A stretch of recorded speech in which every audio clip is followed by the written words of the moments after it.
Hello, my name is Charlie, the host of It's My Story podcast. Today, we're talking about surviving 1,000 deaths that circles around domestic violence. Trigger warning, these topics can be sensitive. Today, we have with us Glennesse Smith. Hello. Again, I'm Glennesse Smith, published author of Surviving 1,000 Deaths, the Glennesse Smith Scott story.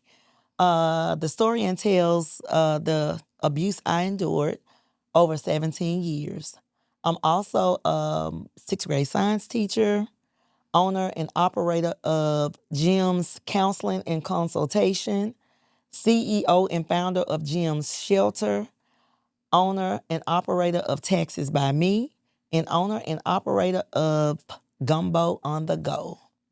I would definitely make sure that links are posted to show you how to donate to Glennesse nonprofits and where to find her book, Surviving 1,000 Deaths. You know, when I first decided to do It's My Story, the agreement was that I wanted to only interview women from my hometown, which is Fayette, Mississippi, and surrounding areas. Okay.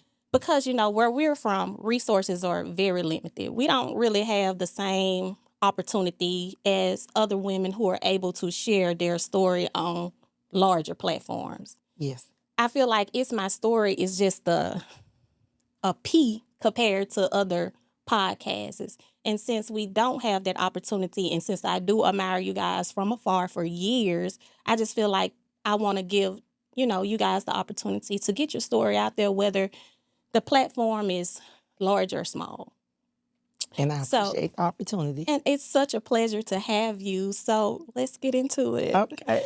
All right. So with that being said,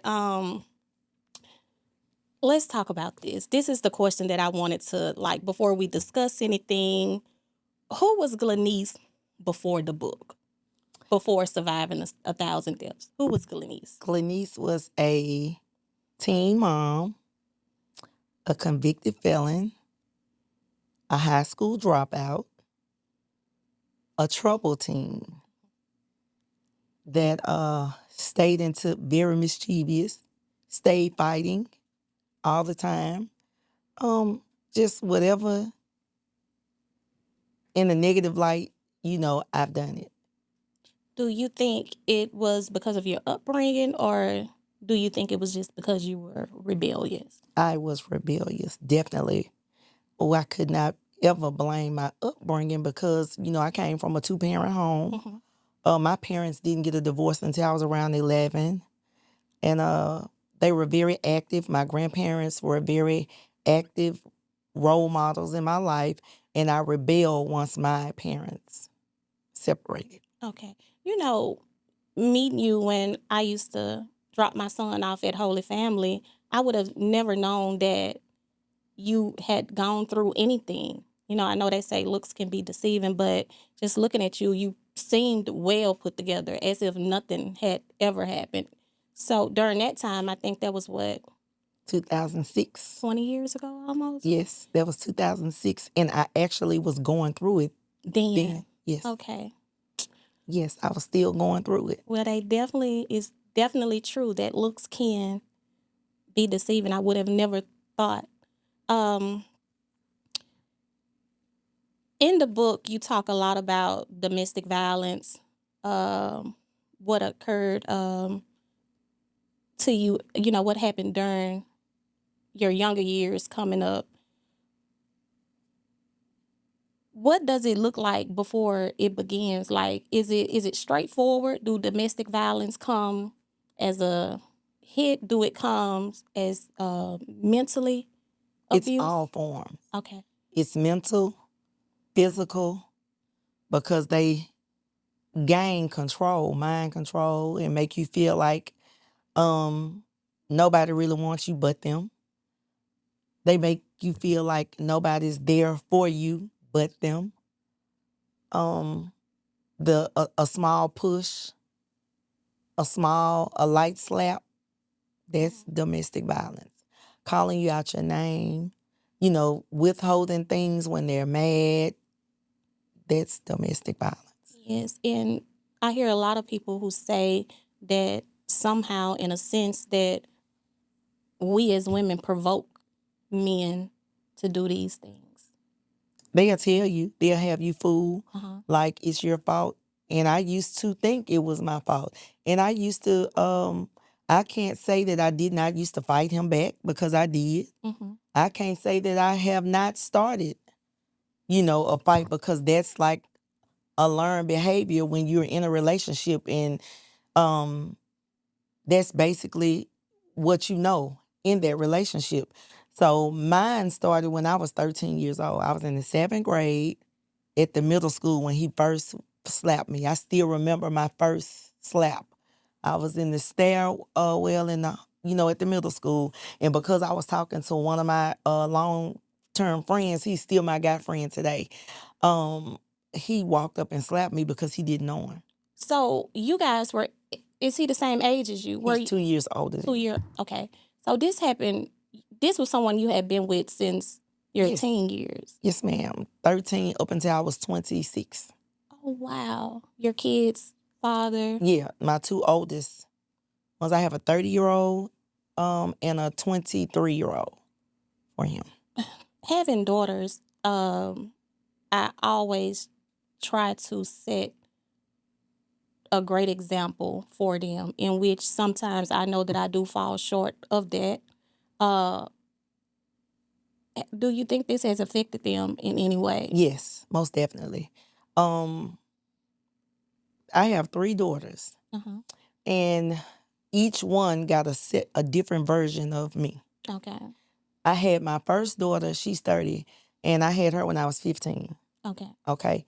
So we kind of grew up together, So she saw the fighting and and the street side, Mm-hmm. I stayed into stuff you wasn't going. And I was aggressive because I was being beat up at home. So when you out and you have to put on this facade, so I was getting beat, so I was going to whip somebody else because I couldn't whip him. Okay. So I stayed fighting a lot. So my 30-year-old witnessed me with the fights and with me going to jail. I was absent from her for 2 years. I went to prison when she was 3 and came home when she was 5. So my middle one kind of got me during the phase where I was changing. Okay. I wanted to get out. So I was battling, because you can't just leave when they threaten to kill you and kill the people you love, and they put fear in you. And so because I was dealing with him from 13 up until I was 26. So he was all I knew, and he would be so cruel to me that I honestly thought that he would carry out those acts if I did leave. Uh-huh. I went to the point where I was sleeping. I know I used to have my clothes in my car on my job, because you just never knew when you could go home, if it was safe to go there, or if I had to stay gone, for weeks at a time. Mhm. So I hear women say all the time who has never been in domestic situations, or have, but just don't choose to tell their story, say that women who has a choice to leave, but it's don't not that leave. easy. It's not that easy. It's not that easy, because you do wanna leave, but you're scared. Just think about it. He bought me my first house. I was a homeowner at 20 or 21. I was just coming home from prison. I didn't I mean, he bought me my first paid for cash. Um, I didn't have any work ethics because I dropped out of school. I did have my GED, but that wasn't, good enough. And then when I planned on leaving him, that's when I got myself together. My plan to leave him took me 5 years because I didn't have work ethics. Holy Family was like my first real job. Really? I started off as a teacher's assistant because I was in college then. And I graduated from and earned my BS in 2009 from Alcorn State in education. Okay. And then I earned my master's degree and wrote my first book in 2011. And it took me those years to, I got with my professors. You know, you have to have a team that actually helps you. Mm-hmm. You can't really turn your back on a person that's going through that. Yeah. Because if you do, you start the cycle all over because they feel like they have to go back and endure this, you know. And I had supported when I did speak out on it, because I did not. I used to lie Mm-hmm. about being, why did I have a black eye? Well, my close friends knew that we would fight, you know, whatever. But I used to lie about the bruises and the extent he would go. Like, he ran over me with a car while I was pregnant and broke the front windshield out with my body running over me, you know, and rolled me off, backed up and rolled me off while I was pregnant and kicked and beat me bloody.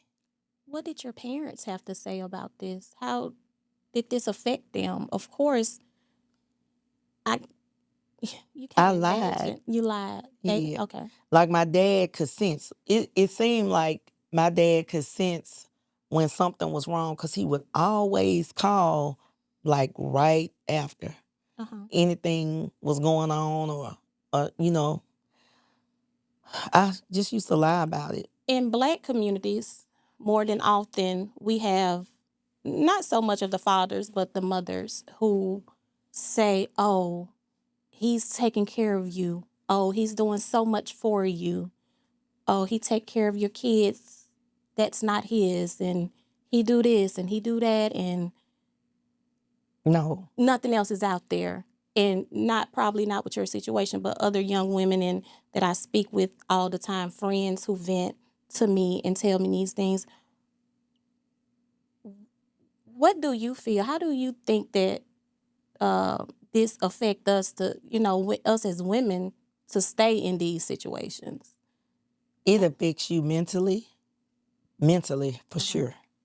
You have to, I know me, I can speak for myself, because I stayed so long in the situation. I was diagnosed with PTSD, that's post-traumatic stress disorder. It's like I've been to the Army traumatized Uh-huh. from the events, because he did a lot of things to me. You know, he raped, he had sex whenever he wanted to. And when you're trying to get away, and people be like, you have a choice, it's like tug of war. Uh-huh. It's like a tug of war. And then especially when you have, I think with me, my strong point was I end up getting into church. I met my pastor that I'm currently close with right now, and I shared with him what was going on, and you know, we just want people to listen. Okay. We don't want you to say, because if I was you, I wouldn't do that, and I wouldn't take that. You pushing your friend, your sister, your mama, anybody that's going through it, that comes to you, listen. We just want somebody to listen to us, not fault us and say, you stupid for saying. Because we already feel some type of way because we're there, you know. And I would always talk to my girls, like, and let them know to not let a man treat them how their dad would treat me. And I will never forget, my middle daughter is feisty. How old is she? She's 23. So she's the same age as Jay. Yes, they were in Holy Family together. Okay. So she would always be, and she suffered from separation anxiety. That's how I got the job. Okay. Because I couldn't drop her off at the school. I would have to sit in the class with her because she was afraid, like they didn't know what was going on, but she knew. Yeah. So I would stay with her all day at the school and volunteer in the class in order for her to stay. So that's how I ended up getting the position the next year. But she was feisty. And in the course of me telling them about, don't let a man treat them, she was like, well, why you stay with him? You know, and she was about 4 or 5, and she wanted to know, why was I still with him if I'm telling them to don't accept it? Why are you still with my daddy? And it like did something to me. I was like, you got to lead by example. I was like, and I'm telling them not to accept this, and I'm still here. So I came up with a plan to better myself. I guess that's why I do so much now. Yeah. Like, I have my hands into everything because at one point I wasn't doing anything because he took care of me and he took care of everything. Like I say, he bought me my first house, cash. He bought me my first car, cash. I didn't have to work. I didn't have to do anything, but he was abusive, you know. How was he as a father, though? Like, Now, he was good to the children until my oldest one realized what he was doing, and she called the police to him one night. And when she called the police to him, he did not care for her after that. He, would call out her name, and he even went as far as pushing her one time. So I couldn't leave them there with them, and they didn't want to stay at home with him. They always used to go to we call my granddaddy Papa. They always wanted to go with him or my aunt, Miss Young that worked at the school. yes. Yeah, that's my aunt. So they would always be at her house. After once you left and things started to gradually get better, this is how I would think your nonprofit came about, correct? Yes, but it took like years because I went through 3 years of, even when you leave, Mm-hmm. you still suffer in silence. Okay. Because I'm very paranoid. I have cameras everywhere Mm-hmm. because of me having that fear back then that he would come back, he would break in, he would do this, whatever. He would even make threats from the jail. He made several threats from the jail. So I went through like 3 years of like my sleeping patterns were completely off. I could not sleep at night because he wouldn't allow me to sleep either. I couldn't go to sleep until he told me to. Like, it was very, and that I couldn't, and if I fell asleep before he made it home, I would get beat up.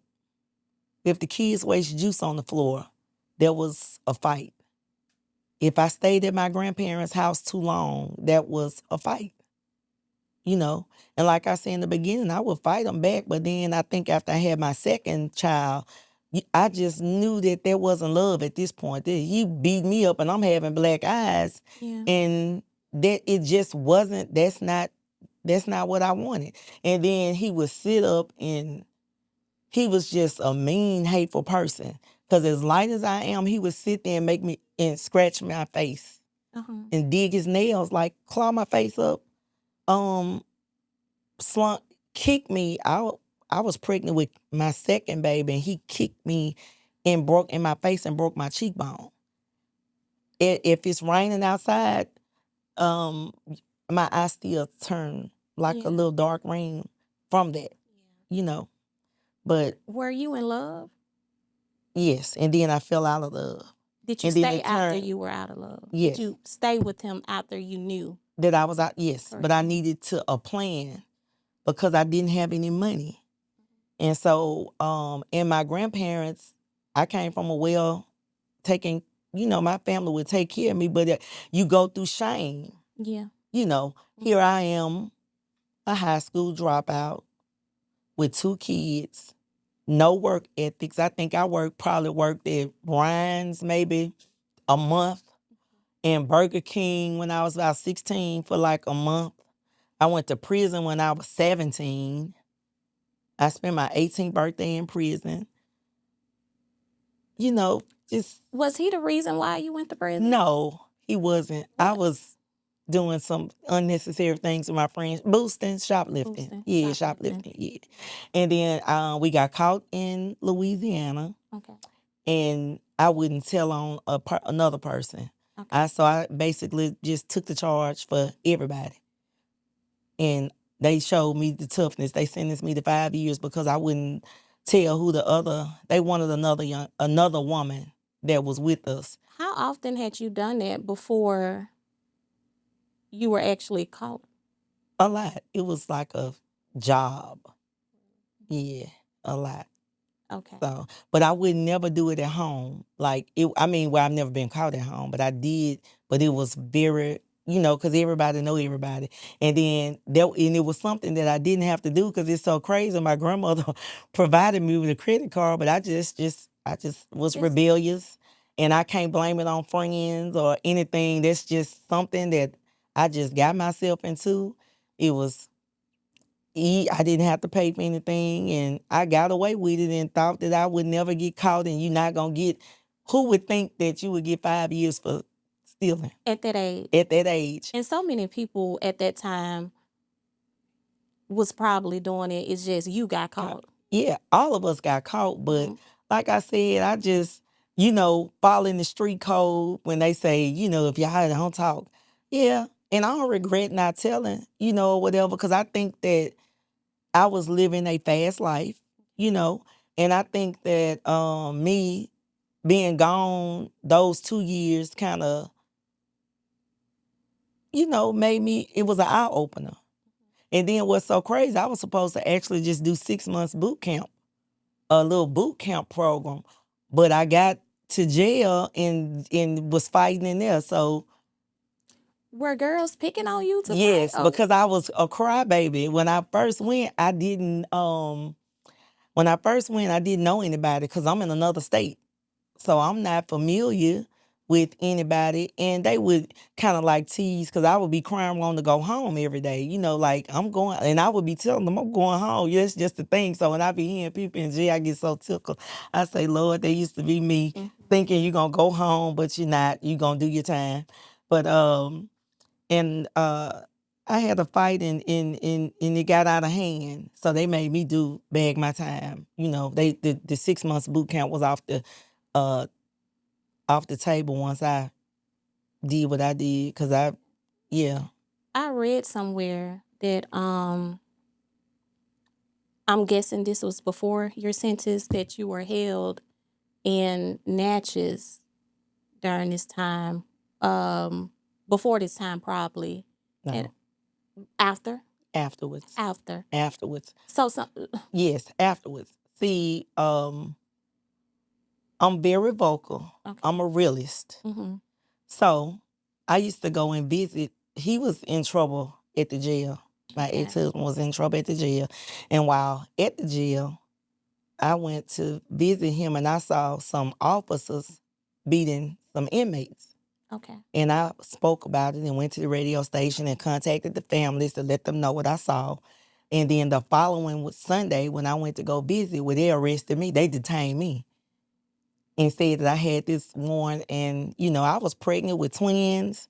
I ended up losing my babies. Yes, I read that. So did you know that you were pregnant? No, Ernest? No. I didn't know. I found out actually when I passed out at the jail. Okay. And they were holding me saying Louisiana, but I was no longer even on probation or anything from Louisiana. But they held me, they detained me 17 days. And when I passed out, I'll never forget the officer, Randy Freeman. He was like, that they had been holding me long enough that he was going to check and make sure that, it was Randy Freeman and it was another officer, Charlie Sims, and I just remember the good ones' names that, kind of wasn't into the, all officers not bad, It's so crazy because when I read that had happened to you, with the being neglected and not getting a proper medical.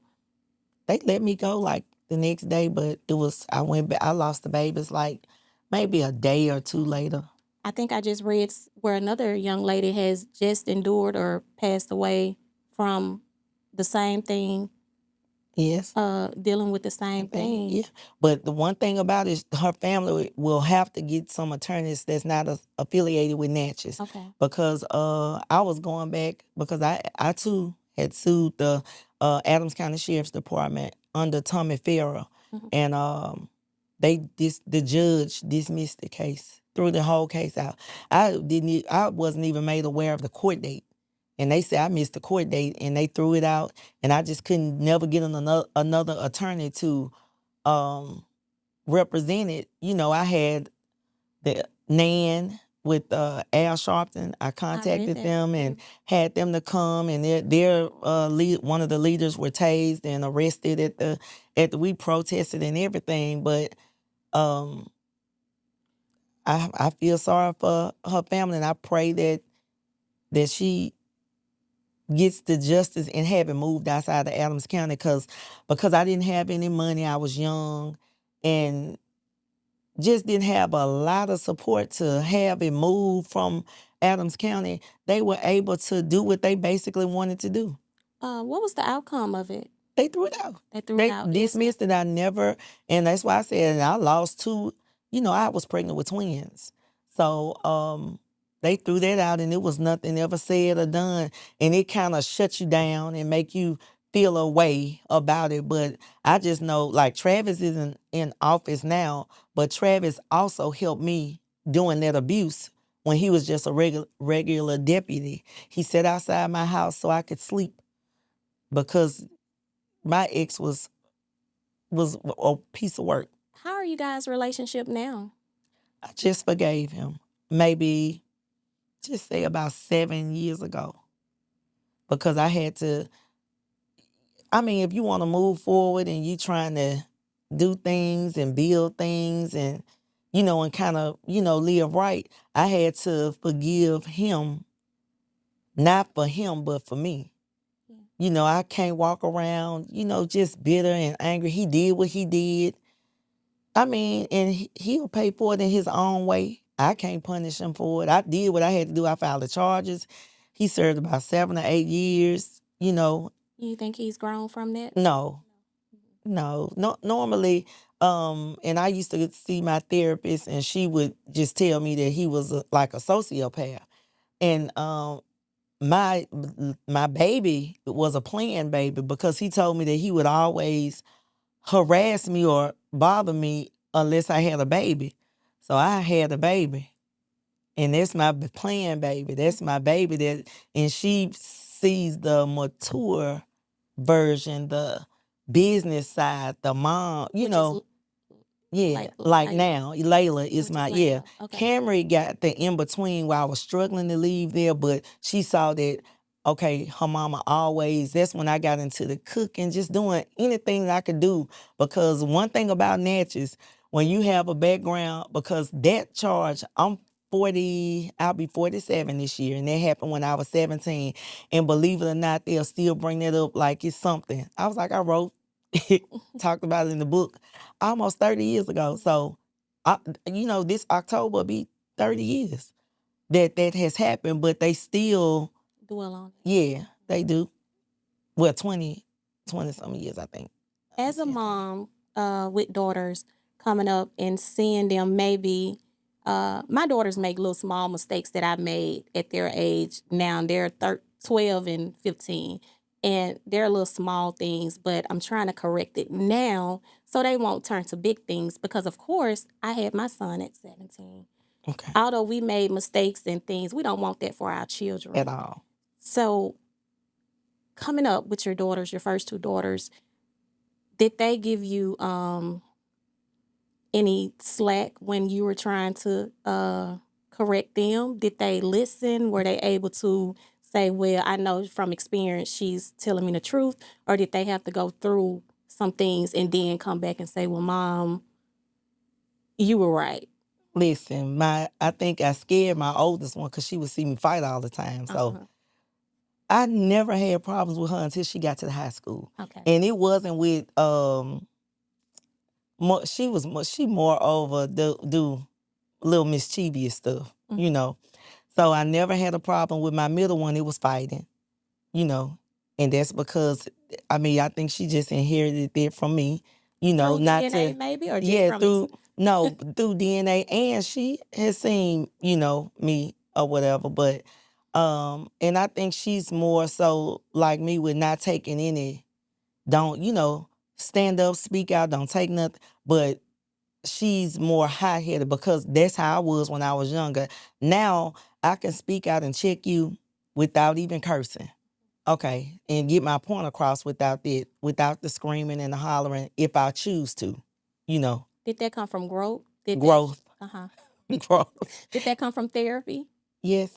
I see a lot of people that are not big on therapy. I went through therapy. Yes. I had to. Good. Therapy is the reason, after my mom passed, it's the reason I'm able to speak and talk. And actually, it was the reason why I was able to go back to work. Had I not gone through that, I'll probably still be laying on my sofa right now, and that was 3 years ago. A lot of people don't believe in therapy. Why do you think that is? Well, a mental health therapist Uh-huh. myself, so um I think the fear of people repeating, but we can't. It's confidential. You sign a confidentiality waiver, and then I speak to so many people because I do have the nonprofit, which is GEMS. It's GMSS, but it's pronounced GEMS. Great motivation starts with self. Those are my initials. And I think that the therapy side of it helps. You releasing, you talking about it. And I tell people all the time, if they don't want to talk, journal. That's how I wrote my book. I was holding so much in. And you just be so angry and so mad and you bitter. You're depressed. I know when I went through a depression, I slept. My old room is like so dark. Like everything is blacked out because that's how I was living in that moment. I had to pull myself from there. I stopped taking meds. I no. I was like, it's too many people that take the meds and go crazy. I can't go crazy. I can't, and it's not a funny thing, but I was like, I cannot lose myself. Have You people know, that are I have my kids. I was like, I have my kids that need me. I have my kids looking up to me. They still look up to me. They respect me.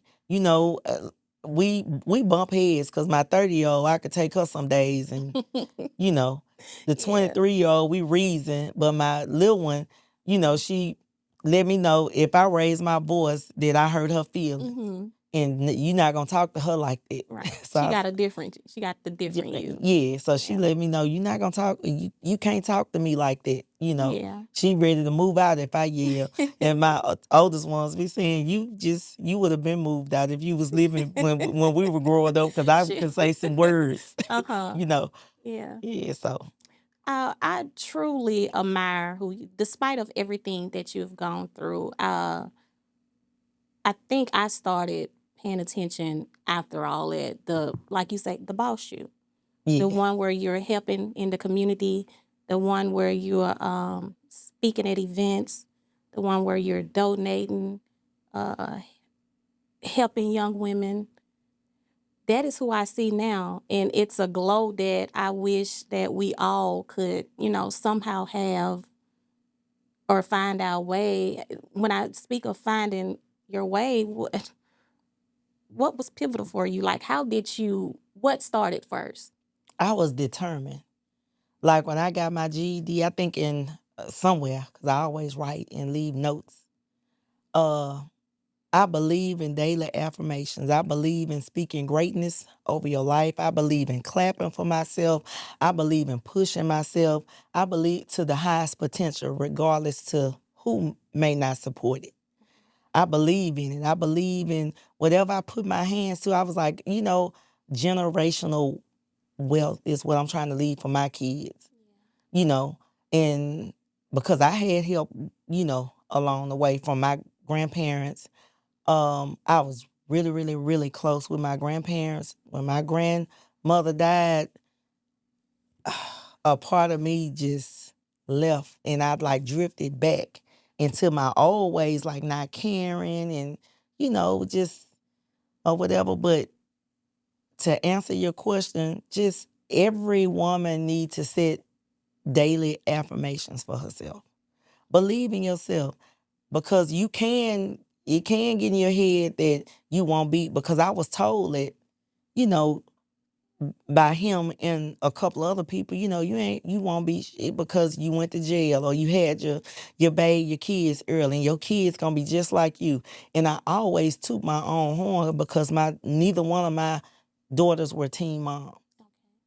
And Neither that's one of them were teen moms. and Both of them graduated high school. So that was my setback in my story. It doesn't have to spill over to your kids. but you exactly. And I sometimes when I'm speaking about like my cousins, my younger cousins or my kids, and I hear people say, "Well, that don't mean I want my kids to be. I want them to be better than me. Right. I don't want them to follow my footsteps or do things that I've done."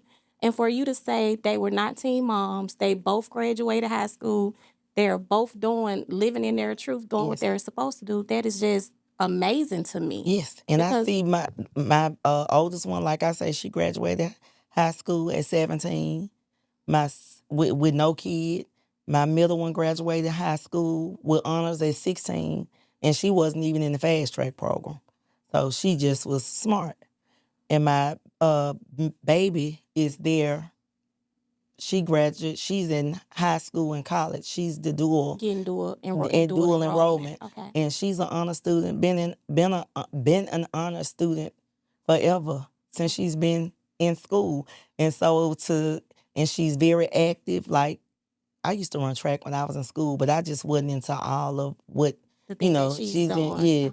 Yeah. And my two oldest ones graduated from college recently here. So I'll be like, I mean, that's my testimony. That's my, it's the true saying that you can't judge a book by its cover. You can't say what I did gonna rub off on my kids, because people used to tell me that, and a part of me believed that until I started making. That's why I was so determined to, no, this not for me. This, and that's why I got so much going on. Like, they be like, when do you have time? I have time for it because I make time because it's for me and my business. Yeah. I just started back teaching because I had retired myself at 40. Uh-huh. Just went full just into my tax business and to the nonprofit for my nonprofit. And so because I don't get donations, well, my tax business fund my nonprofit. So it's my fund and my money that I'm giving to the community. Walmart has given me maybe 2 donations. Auxiliary from here has given a donation. Okay. I don't get many donations, is what I'm saying. So this is me, all of me that's giving, and I'm putting all of me into what I believe in, into what I feel like will help other young ladies too. And I always wanted someone. You would not believe the amount of women that call me that I have to relocate and pay for hotel stays or give gas money to move or to buy tickets and just everything. That is so amazing. And I wish that we, had a way to donate more, because there are so many women out That's there. what I know. And so I was like, you know what? I'm going to do it just because I just knew. I wish when I was going through that I had somebody to listen to. And I actually, that's what got me into mental health too. Okay. I decided to get into the mental health field. And I started off in Louisiana because I wanted to work with women that I didn't know. When you kind of know them in your area, if something gets out of something, I'm kind of, but I was like, you know what? If they come to me and they live in my area, it's confidential. It's nothing that I have to talk about because I have gone through it. And it's so many women that reach out, and I help. I try not to post as much with me giving, because when I was posting with me giving a lot, it opened doors for people that's not really genuinely needy, and I would just be giving, and I exhausted. One year, I think I gave away about 20 grand, and I was like, you know what? I'm getting myself in debt trying to help these people and not really knowing. So now it's a process. It's an application, and it's a limit to where I would give $2,000 and $3,000. No. I'm just not doing it anymore because now if it's a need, like, emergency need, and it's over the amount that I'm set to give, then I will. But if not, no. Because like I said, I'm back working now. I had retired myself at 40 and I was fine.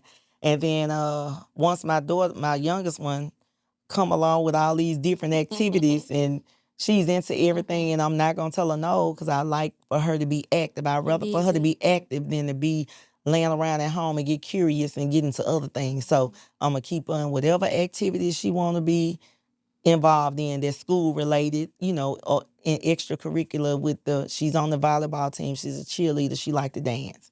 We're going to keep her that way. That's right.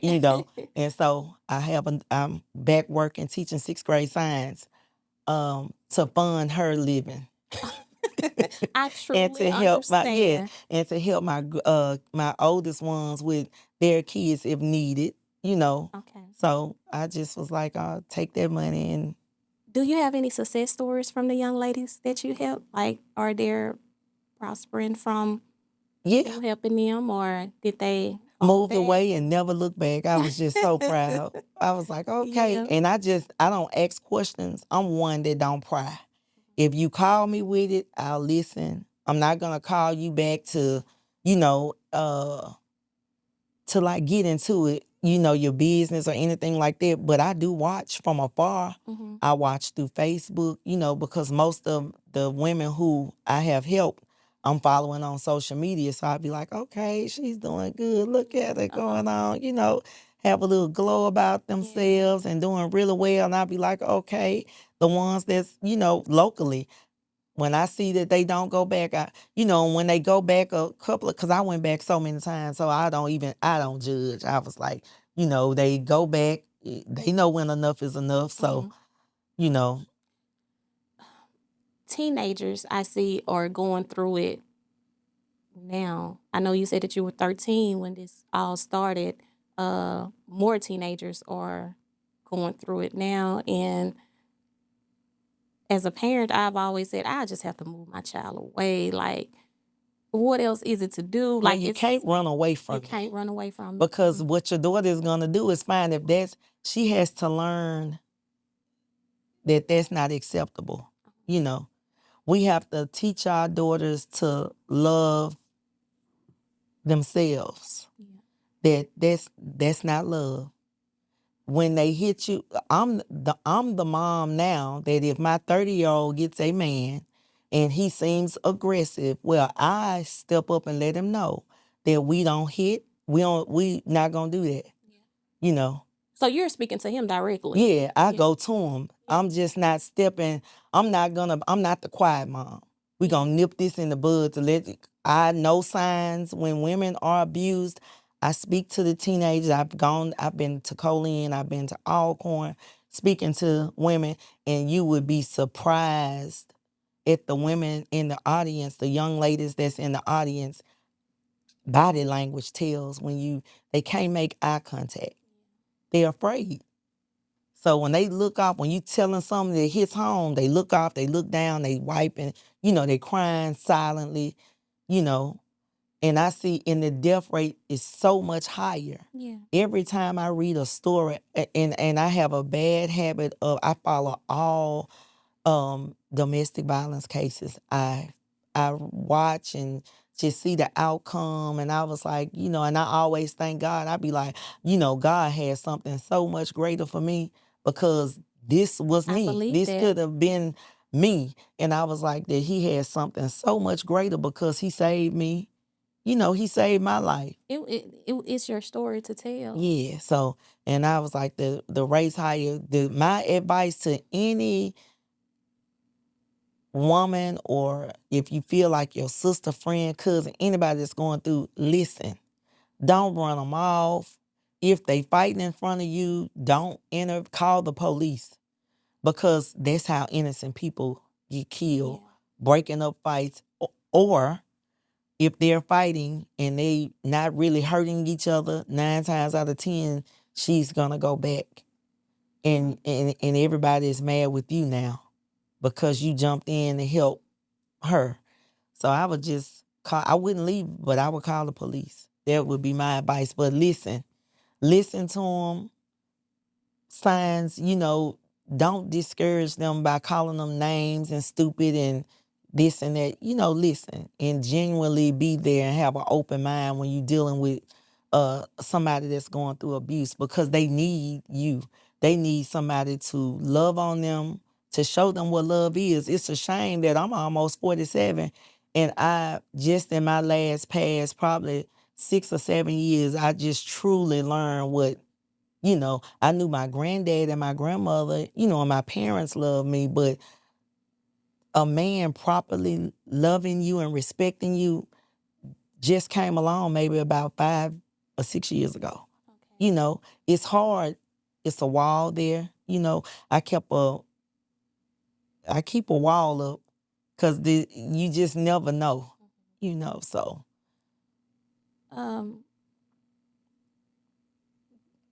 During that time, did you feel like you just didn't deserve love. I mean, you're beautiful. I can only imagine what you looked like from 13 and then into your I preteen. still look the same. But and it's so crazy. I had low self-esteem. Yeah. I had low self-esteem because he made it that way. Hey, you have to be a strong individual. That man would mess my face up. I thank God that my skin is, that I'm not, because like I said, he kicked me in my face and broke my cheekbone and would scratch it up. I had scratch marks around the neck that I just thought would never, would never go away. He was something. How is it now when you think about it? Are you happy that you overcame? Do you have sad moments? Yeah, I have sad moments. My moments hit me more so during between August and October. What goes on during those times? I slipped into a depression. Okay. What After happened in August? Why August and October? August through October, I was like, maybe something happened during that time that, I mean, it was so much to go on. I really can't recollect the exact, but I just know during those months, I have to push myself to keep going, And I used to be crying and just lost.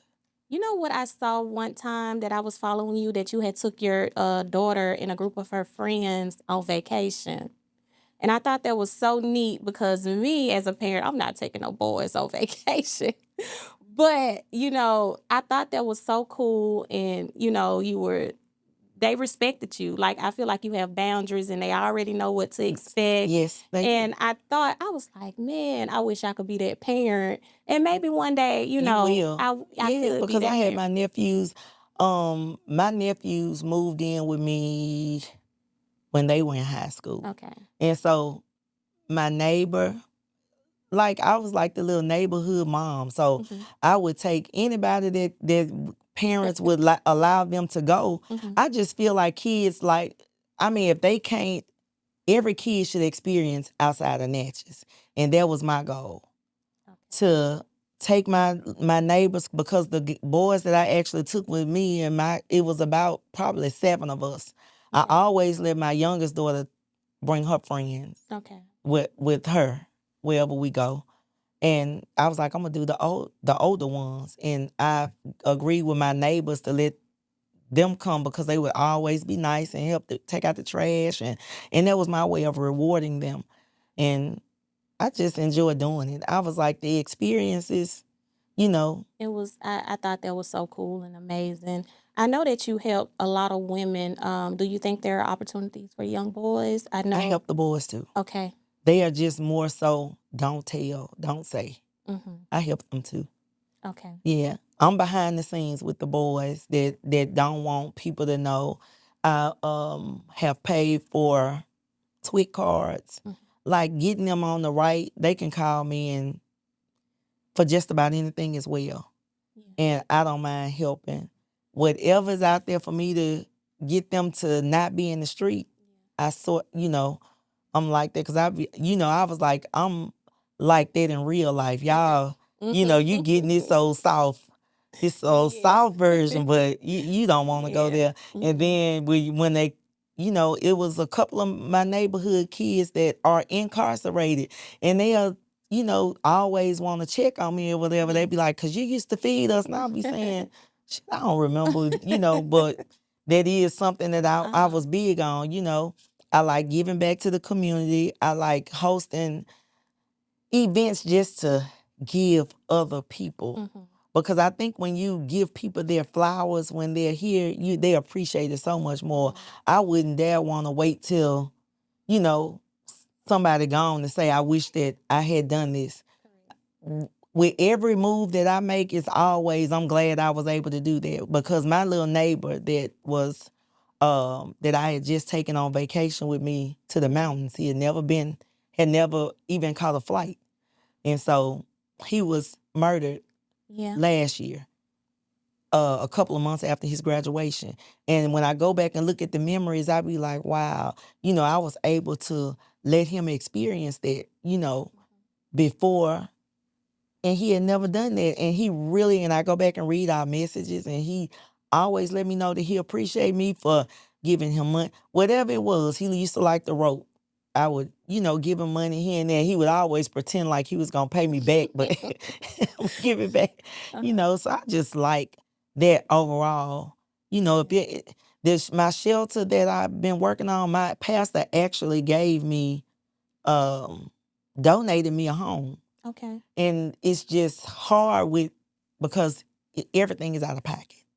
So I would take about 10 or 12 grand and put into the house, and then it'll sit up a couple more months because the money is exhausted. Because if you taking 10 or 12,000 to put into over here, and you still giving 10 or 15,000, into the community, and I don't know if they believe it, but I really honestly, when I go and I do my log that I have to submit to, to the IRS and stuff about my nonprofit, I'd be like, dog, I've given, this away, and sometimes you go and you feel unappreciated, but I still be determined to just continue to do what I can, because when I can. See that they're succeeding and doing better. I mean, it just make it feel so bad or look so bad. No, it doesn't. Yeah. It doesn't. But like I said, that nonprofit, the house, that's my goal, my ultimate goal, to do that.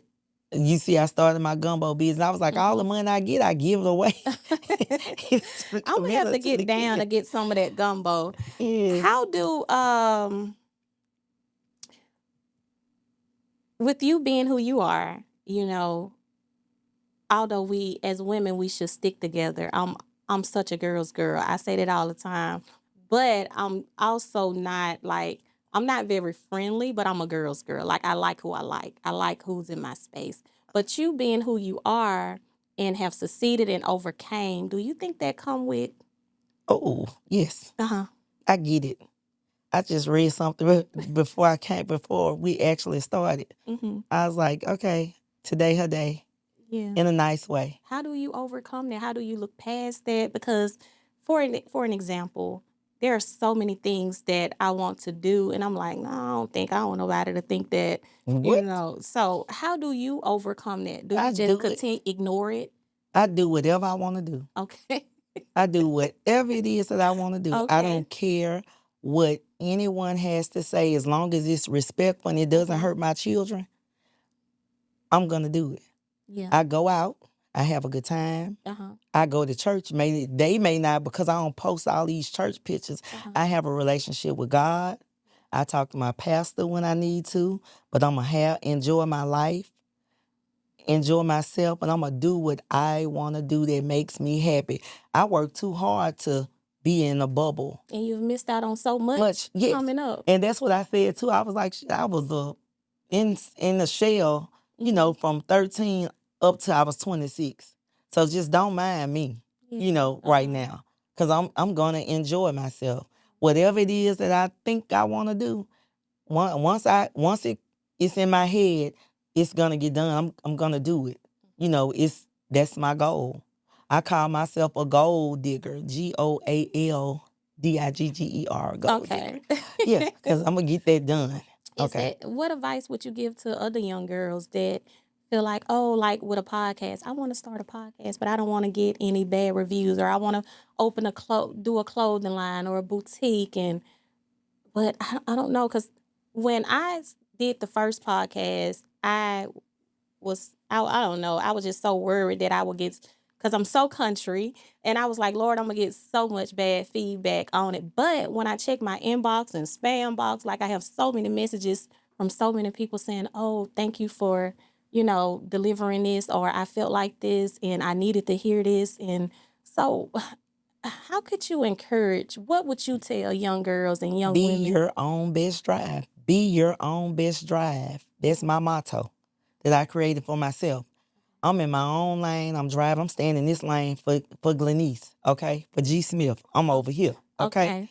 Be your own best drive. Clap for yourself.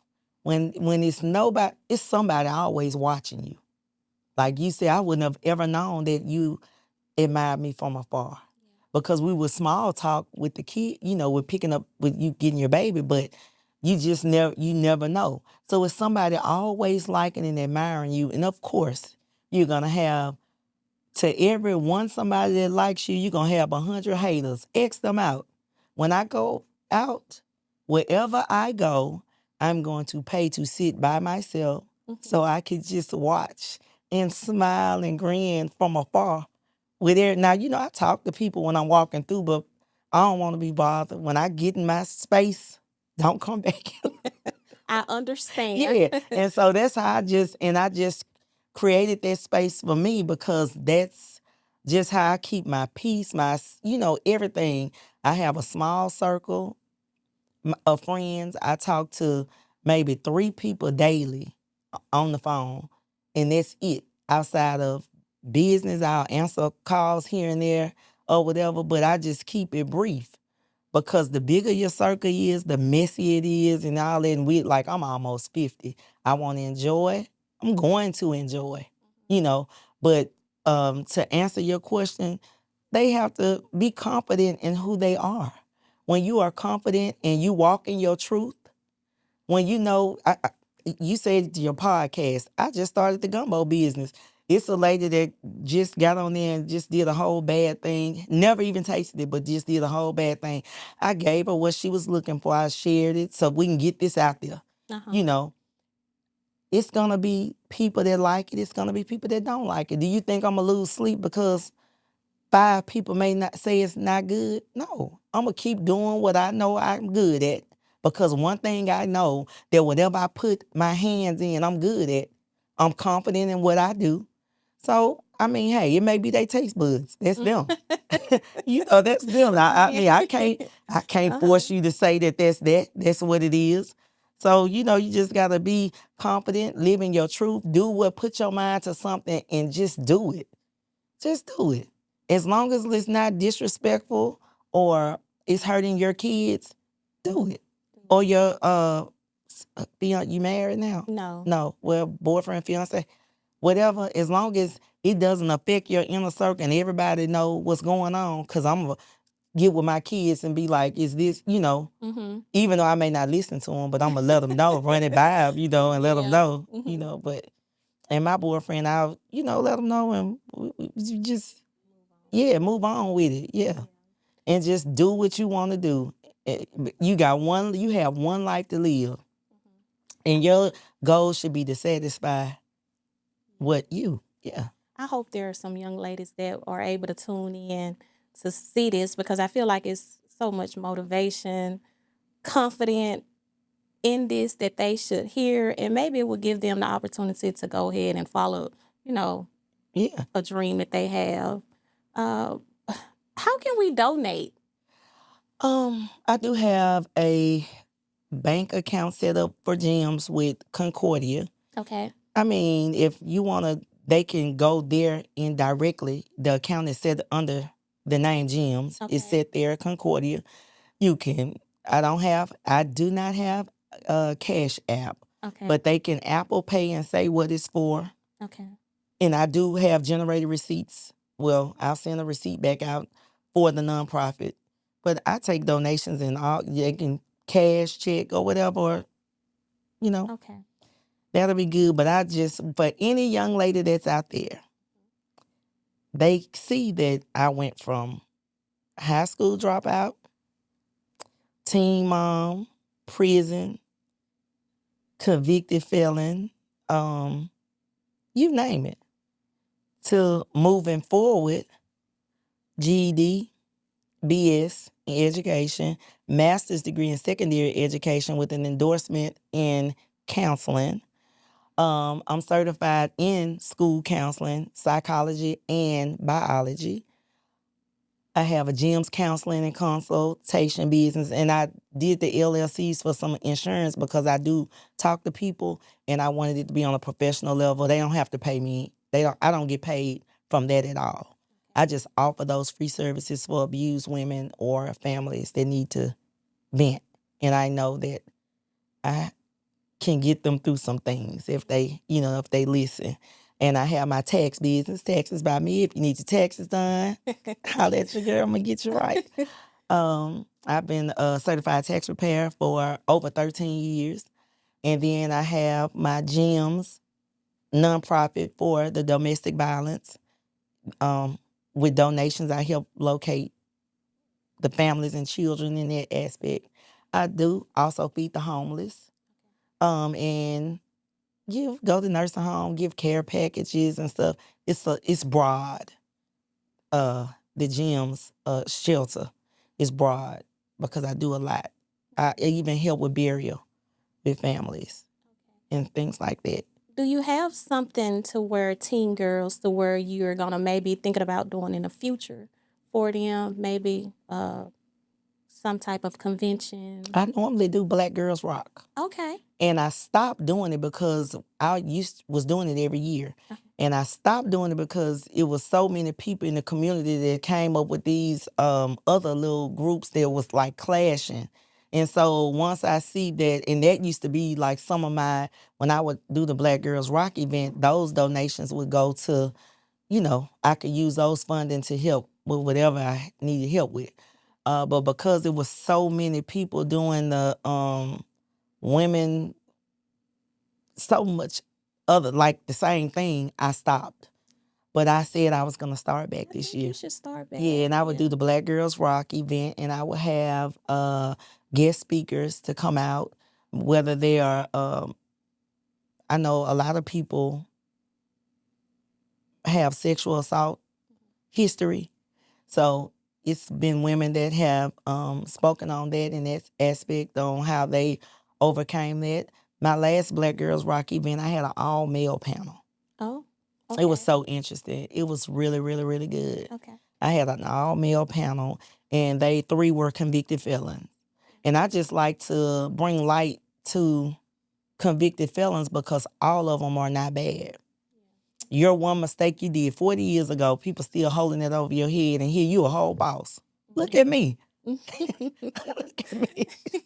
And they still want to hold it over your head. So it was so many males, and I just felt like the community needed to see, like, these men were here, and now they're here. They not out in the street doing it's legit legal money that you can make. I be at all when I be like at the end of the year, I be like, okay, girl, you did your stuff this year. So it's legit money out there. Get you everybody, college not for everybody, so I don't push that. You can get a trade. People make good money off trades. Okay. If you want to start a business, be for serious.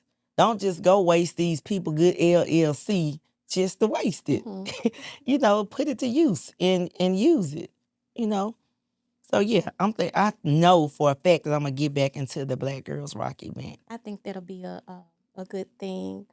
And then the gumbo on the go, I have that too. Okay. And so I have it now where you can put in orders and give me a week or so in advance, and I get it. I can ship it to you worldwide, or you can pick it up from me. I was just about to ask you that. So it's not a certain day, but do you have a certain day? Will have. I used to do it like on Saturdays because, like I said, I started back teaching. But since I have the site and they can purchase online and purchase on the site, I like to cook anyway. So it's nothing for me to get in there. If I get the order, if I get some orders before 3 p.m., by 6 or 7, the gumbo ready for pickup. Okay. Because I like keep my freezer with what I need because that's just what I do. I like to cook.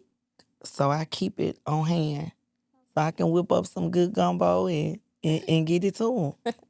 Okay. And I also was thinking about doing a food expo. I think that'll be neat. Yeah, different. Yeah. And I said I was going to do a food expo this summer. So I may get into that. Yes. Yeah, I think that next month. And just because I like to cook, just have like samples of test tasting. And that'll be like a form of me raising funds for whatever I need. Yeah, for gems. I'm so happy that I was able to sit down with you. I want to be honest that I was very hesitant. Why? I don't know, because like I say, I you're so outspoken, and Yes. I was like, should I? I said I'm gonna go ahead on and ask. And I was actually sitting down with my daughter, and I think she's the same age as Layla, and she was like, "That's Layla, Mom," and I Like, how do you know Layla? Because she knows everybody. Layla And I know just thought everybody. about it. They both went to Holy The Family together. Yes. Yeah, that's what she told me. She don't forget anybody. She don't forget a face. And she actually pulled up a picture. I'm gonna have to send it to you. Okay. Of her and Layla on stage at Holy Family. I probably had the same picture. But Well, send it to me. okay, I will. But it's such an I really enjoyed this interview only because, like I said, I'm definitely a girl's girl. I love to see people helping other people, especially sometimes we do forget about our young men, and I see them falling short so often. And I wish that it was more men that were able to be role models. But if it's up to us as mothers and women to continue doing what we do for them, then so be it. But I really do admire that about you. And I'll say, I see the haters too. Yeah. With you, and and you pay it no mind. I and don't. I really do. I'll be petty now. I will be. I could be and petty, that is motivation for me to just overlook the noise. But thank you again, and I thank you for having me. I don't mind speaking. I was like, who's better to tell it than to hear from the horse's mouth? Who's better to tell your story than you? Because we all have a story, and I often say that we all have a story, and even I have a story. Like I said, I was pregnant at 17. Mm-hmm. A lot of things came with that. My mom passed away, who passed me the torch. I liked your mom. Yeah, thank you. That was my girl. She passed me the torch, and I would say that I'm failing horribly. Why? But hopefully I can get on board with and move how she moved with her family, because I know that's what she will want from me. But I would hope that at the end that, like I say, we all have a story. I would hope that God would say, job well done. Yeah, I don't think that you're failing. Nobody can be exactly like someone else. That's why God made individuals, so we can move according to Him. Okay? So you doing a good job. Thank you. Just from the outside looking in, looking at your son and your kid, you're doing a good job. Thank you. Your mom would be proud. Yeah. And she would she would really be proud of you sitting up here talking, because you be so quiet. Your mom would be proud of you. Thank you so much. And you may not do it exactly like her, but you doing it. Yeah. And that's all that counts. I used to tell her all the time that I don't think I could even be half of the woman that you are, and she would chuckle and say, "Oh, I know." Okay. But that's my goal, to be as kind and generous and being a positive, because she was a very positive role model for her family, and I hope to be the same. You're doing a great job. Thank you so much. Your girls have a great mom to look up to. Thank you so much. Is there anything else that you would like to share? That's it. Anything else you need to know about G. Smith? I think you've shared everything. Thank you again. Okay, you're welcome. All right. All right. And that's it. Okay.